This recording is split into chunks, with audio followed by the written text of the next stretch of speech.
हिमाचल प्रदेश के पास एक बड़े पर्वत के नीचे एक छोटा सा गांव बसा हुआ था। उसका नाम था हिमाचल नगर। वहाँ लोग गर्मी के मौसम में बहुत खुश होते थे। वहाँ रास्ते पर दिखे अलग अलग प्रकार के पकवान खाकर खुश होते थे। लेकिन उस गांव में ठंड बहुत ज्यादा लगती थी।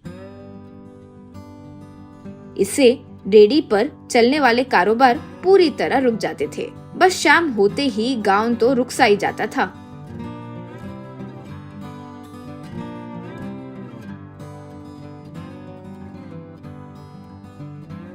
सब अपने अपने घरों में ठंड से बचते हुए बैठे रहते थे। कोई बाहर नहीं आता था।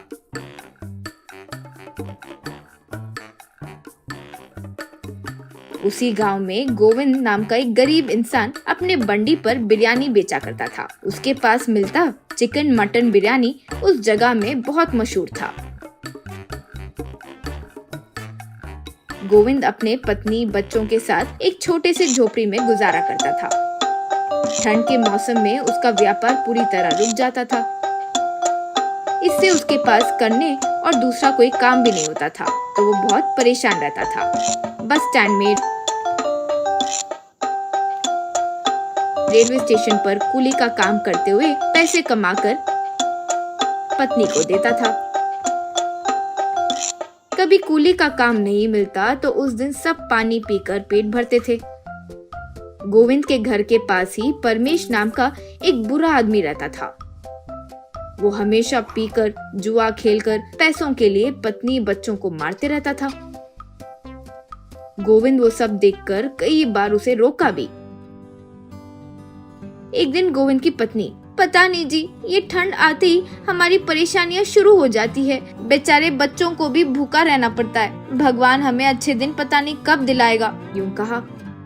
तो गोविंद, वो भगवान जो भी करते हैं हमारे भलाई के लिए ही करते हैं। देखते हैं कि आगे हमारा क्या होता है, यूं कहा। एक दिन उस बर्फ में पेड़ के लकड़ी के लिए गोविंद जंगल में गया। तब उसे दिखाई दिया कि एक आदमी के पीछे भालू पड़ गया था। वो व्यक्ति डर से पुकारते हुए गोविंद के पास आया। तब गोविंद अपने पास जो लकड़ी थी उससे भालू को मारकर जोर से पुकारा, हुई, हुई, हुई। यूं पुकारा। बस वो भाग गया। तब वो व्यक्ति, बहुत बहुत शुक्रिया बेटा, ठीक समय पर तुम नहीं होते तो मेरी जान चली जाती थी। मैं जंगल में जड़ी बूटियों के लिए आया हूँ। मैं बहुत सारे मंत्र सीखा है। बोलो तुम्हें क्या चाहिए, पैसा या सोना? तब गोविंद अपने बारे में और परेशानियों के बारे में बताकर, श्रीमान, अगर मैं बहुत सारा धन ले लिया तो मैं बहुत आलसी हो जाऊंगा। मुझे मेहनत करके कमाना पसंद है। आप ही सोचकर कोई मदद कीजिए, यूं कहा। तब वो, हाँ, मैं जानबूझकर देखने के लिए ही कि तुम में कितना लालच है ऐसा पूछा। अगर तुम सोना या पैसे पूछे होते तो भी नहीं दे पाता। मैं तुम्हें एक वरदान देता हूँ। वो एक मंत्र है, उसे पढ़ने से तुम्हें बिल्कुल ठंड नहीं लगेगी। तब तुम ठंडे के मौसम में भी अपना व्यापार कर सकते हो। यूं कहते हुए वो मंत्र कान में बोला। गोविंद घर आकर जो हुआ वो सब पत्नी से कहकर, मैं कल से फिर से बिरयानी बेचूंगा, वो भी घर घर जाकर। बस अब हमारा मुश्किल के दिन दूर हो जाएंगे, यूं कहा। अगले दिन बंडी के पास आकर वो मंत्र कहकर बंडी ढकेलते हुए, हाँ बिरयानी भाई, बिरयानी, गर्मा गर्म चिकन बिरयानी, गर्मा गर्म मटन बिरयानी आपके घर तक आया है। देखिए, ये ठंड में गर्मा गर्म बिरयानी खाकर खुश हो जाइए, कहते हुए पुकारा। इससे घर में बैठकर बिरयानी जो नहीं बना सके वे सारे लोग आकर उसके पास बिरयानी खरीदकर खाए। इससे उसे खूब पैसे मिले। कुछ सालों में वो अच्छा घर, कार सब खरीदा। एक दिन परमेश गोविंद और उसकी पत्नी की बातें सुन रहा था तो उसे मंत्र के बारे में पता चला।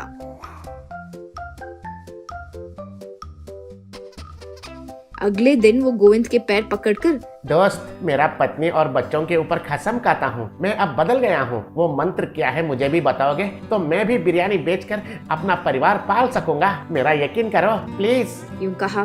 गोविंद उसे उठाकर छी छी, ये क्या कर रहे हो परमेश? अगर तुम्हारा भला होगा तो मैं क्यों नहीं बोलूंगा? कहते हुए वो मंत्र कान में कहा। बस तब परमेश, कितने मूर्ख हो रहे तुम। अब देखो तुम्हारा काम तो गया। तुम बिरयानी 100 में बेच रहे हो तो मैं केवल 50 में ही बेचूंगा। टुकड़े कम डालूंगा। सड़ा हुआ चीजों का इस्तेमाल करके बिरयानी बनाकर पैसे पूरा बचा लूंगा। मुझ पर भरोसा करके मंत्र बोल दिया रे तुमने। यूं कहा तो गोविंद दंग रह गया। अगले दिन परमेश बिरयानी लेकर, अरे ओ गोविंद, देखो देखो, बिना शर्ट के बिरयानी बेचूंगा तो वो एक अलग किस्म का वैरायटी होगा और मुझे अच्छा नाम मिलेगा। सब 6 पैक बिरयानी वाला कहते हुए नाम रखेंगे। देखो देखो। कहकर शर्ट निकालकर मंत्र पढ़ा, लेकिन वो मंत्र काम नहीं किया। बस वो देखते देखते एक बर्फ के मूर्ति में बदलकर नीचे गिर गया।